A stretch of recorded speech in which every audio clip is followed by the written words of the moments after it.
നിയമസഭാ തെരഞ്ഞെടുപ്പിന്റെ തിരക്കിട്ട ചർച്ചകളിലും പ്രവർത്തനങ്ങളിലുമാണ് സംസ്ഥാനത്തെ എല്ലാ രാഷ്ട്രീയ പാർട്ടികളും.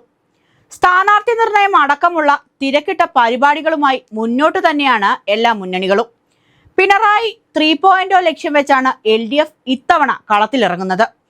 10 വർഷത്തിന് ശേഷം ഭരണം പിടിക്കാമെന്ന കണക്കുകൂട്ടലിൽ UDF അണിനിരക്കുമ്പോൾ രാജീവ് ചന്ദ്രശേഖറിന്റെ നേതൃത്വത്തിലുള്ള BJP ആകട്ടെ തികഞ്ഞ ആത്മവിശ്വാസത്തിലാണ് മുന്നോട്ട് പോകുന്നത്.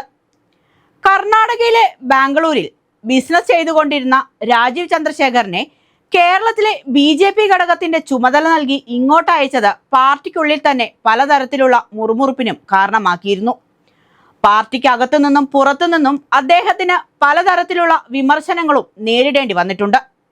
എന്നാൽ തനിക്കേറ്റ വിമർശനങ്ങളെ ഒരു ചെവിയിൽ കേട്ട് മറു ചെവിയിലൂടെ തള്ളിക്കളയാനുള്ള ആർജവം കാണിച്ച രാജീവ് ചന്ദ്രശേഖർ നയിച്ച BJP തദ്ദേശ സ്വയംഭരണ സ്ഥാപനങ്ങളിലേക്ക് നടന്ന തെരഞ്ഞെടുപ്പിൽ നേടിയ വിജയം ചരിത്രമാവുകയായിരുന്നു. കേരളത്തിൽ താമര വിരിയില്ലെന്ന് പറഞ്ഞവർക്ക് മുന്നിൽ പല സ്ഥലങ്ങളിലും BJP തങ്ങളുടെ സ്ഥാനം ഉറപ്പിക്കുന്ന കാഴ്ചയാണ് പിന്നീട് കാണാനായത്. ത്രിതല പഞ്ചായത്ത് തെരഞ്ഞെടുപ്പ് BJPക്ക് നൽകിയ ആത്മവിശ്വാസം ചെറുതൊന്നുമല്ല. അത് സംസ്ഥാന അധ്യക്ഷന്റെയും അദ്ദേഹത്തിന് കീഴിൽ അണിനിരുന്ന മറ്റ് BJP നേതാക്കന്മാരുടെയും പ്രവർത്തകരുടെയും കഴിവ് തന്നെയാണ്. അതിനിടയിൽ തങ്ങളുടെ കോൺഫിഡൻസ് ഒട്ടും മോശം വരാതെ വരാനിരിക്കുന്ന നിയമസഭാ തെരഞ്ഞെടുപ്പിനെ നേരിടാനാണ് BJPയുടെ പ്ലാൻ. അതിന്റെ ആദ്യപടിയെന്നോണം നിയമസഭാ തെരഞ്ഞെടുപ്പിൽ 35 മണ്ഡലങ്ങളിലേക്കുള്ള BJP സ്ഥാനാർത്ഥി പട്ടിക നേതൃത്വം പുറത്തുവിട്ടിരുന്നു. പുറത്തുവിട്ട പട്ടികയിൽ A ക്ലാസ് മണ്ഡലങ്ങൾ അടക്കമുണ്ട്. നേമത്ത് BJP സംസ്ഥാന അധ്യക്ഷൻ രാജീവ് ചന്ദ്രശേഖർ മത്സരിക്കുമെന്നും വട്ടിയൂർക്കാവിൽ ആ ശ്രീലേഖയാണ് നേതൃത്വം കരുതി വെച്ചിരിക്കുന്നതെന്നും കഴക്കൂട്ടത്ത് V മുരളീധരനും മഞ്ചേശ്വരത്ത് K സുരേന്ദ്രനും മത്സരിക്കുമെന്നുമാണ് നേതൃത്വം പറയുന്നത്. സ്ഥാനാർത്ഥി പ്രഖ്യാപനം നടന്നതിന് പിന്നാലെ തന്റെ മണ്ഡലമായ നേമത്ത് BJP സംസ്ഥാന അധ്യക്ഷൻ രാജീവ് ചന്ദ്രശേഖർ തിരഞ്ഞെടുപ്പ് പ്രചാരണത്തിന് തുടക്കം കുറിക്കുകയുണ്ടായി. താമര വരച്ചുകൊണ്ടാണ് രാജീവ് ചന്ദ്രശേഖർ പ്രചാരണത്തിന് തുടക്കമിട്ടത്. വികസനം, വിശ്വാസ സംരക്ഷണം, സുരക്ഷ എന്നിവയിലൂന്നിയായിരിക്കും നേമത്തെ BJPയുടെ പ്രവർത്തനമെന്നും ലോക്സഭാ തെരഞ്ഞെടുപ്പ് വേളയിൽ തിരുവനന്തപുരത്തെ ജനങ്ങളിൽ നിന്ന് തനിക്ക് ലഭിച്ച സ്നേഹവും പിന്തുണയും മറക്കാനാവില്ലെന്നും നേമത്ത് മാറ്റം വരണമെന്നുമാണ് ജനങ്ങളുടെ ആഗ്രഹമെന്നും ആ സമയത്ത് അദ്ദേഹം പറഞ്ഞിരുന്നു.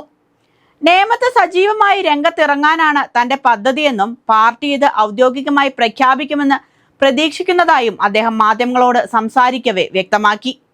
അതോടൊപ്പം കഴിവുള്ളവർക്കും വിജയസാധ്യതയുള്ളവർക്കുമാണ് മത്സരിക്കാൻ അവസരം നൽകുന്നതെന്നും അദ്ദേഹം മുൻപ് പറഞ്ഞിരുന്നു. എന്തായാലും ശക്തമായ ത്രികോണ മത്സരമാകും 2026 നിയമസഭാ തെരഞ്ഞെടുപ്പിൽ അരങ്ങേറുക എന്ന കാര്യത്തിൽ തർക്കമില്ല. 2026 നിയമസഭാ തെരഞ്ഞെടുപ്പിൽ BJP അധികാരത്തിൽ എത്തിയില്ലെങ്കിലും 2031 കേരളം NDAയുടെ കയ്യിലായിരിക്കുമെന്ന് പറയുന്ന രാഷ്ട്രീയ നിരീക്ഷകർ പോലുമുണ്ട് കേരളത്തിൽ. കാരണം രാജീവ് ചന്ദ്രശേഖറിന്റെ നേതൃത്വത്തിൽ നടക്കുന്ന ചിട്ടയായ പ്രവർത്തനവും മുന്നേറ്റവും തന്നെയാണ് അതിന് ഏറ്റവും വലിയ ഉദാഹരണം. തദ്ദേശ തെരഞ്ഞെടുപ്പിൽ അപ്രതീക്ഷിത വിജയം നേടി BJP ഉയർന്നു വന്നത് തന്നെയാണ് കേരളത്തിൽ ഭരണം പിടിക്കാനുള്ള BJPയുടെ കരുത്തെന്നത് സംശയമില്ലാത്ത കാര്യമാണ്. തദ്ദേശ തെരഞ്ഞെടുപ്പിൽ തലസ്ഥാനമായ തിരുവനന്തപുരം തന്നെ കൈക്കലാക്കിയ BJPക്ക് നിയമസഭാ തെരഞ്ഞെടുപ്പിൽ ധൈര്യമായി മത്സരിക്കാൻ കഴിയുമെന്നതാണ് നേതൃത്വത്തിന്റെ വിശ്വാസം. A ക്ലാസ് മണ്ഡലങ്ങൾ ഉൾപ്പെടെയുള്ളിടത്ത് സർപ്രൈസ് സ്ഥാനാർത്ഥികളെ പ്രഖ്യാപിക്കുമെന്ന് നേരത്തെ തന്നെ നേതൃത്വം അറിയിച്ചിരുന്നു. 2021 പ്രതീക്ഷിച്ചത്ര വിജയം നേടാൻ കഴിയാത്ത BJP 2025 തദ്ദേശ തെരഞ്ഞെടുപ്പിൽ പല സ്ഥലങ്ങളും പിടിച്ചെടുക്കുകയുണ്ടായി. ആ ഒരു ഊർജവും രാജീവ് ചന്ദ്രശേഖർ എന്ന ചാണക്യന്റെ തന്ത്രങ്ങളും പഠനവും എല്ലാം ഇത്തവണ BJPക്ക് കൂടുതൽ കരുത്താകുമെന്ന കാര്യത്തിൽ യാതൊരു തർക്കവുമില്ല. നിയമസഭാ തെരഞ്ഞെടുപ്പിന് ഇനി മാസങ്ങൾ മാത്രമാണ് അവശേഷിക്കുന്നത്. പുതിയ നീക്കങ്ങളുമായി രാഷ്ട്രീയ പാർട്ടികൾ തെരഞ്ഞെടുപ്പ് ചൂടിലേക്ക് സജീവമായി കൊണ്ടിരിക്കുമ്പോൾ അർഹതപ്പെട്ടവർക്ക് വിജയം ഉണ്ടാകട്ടെ എന്ന് ആശംസിക്കാം.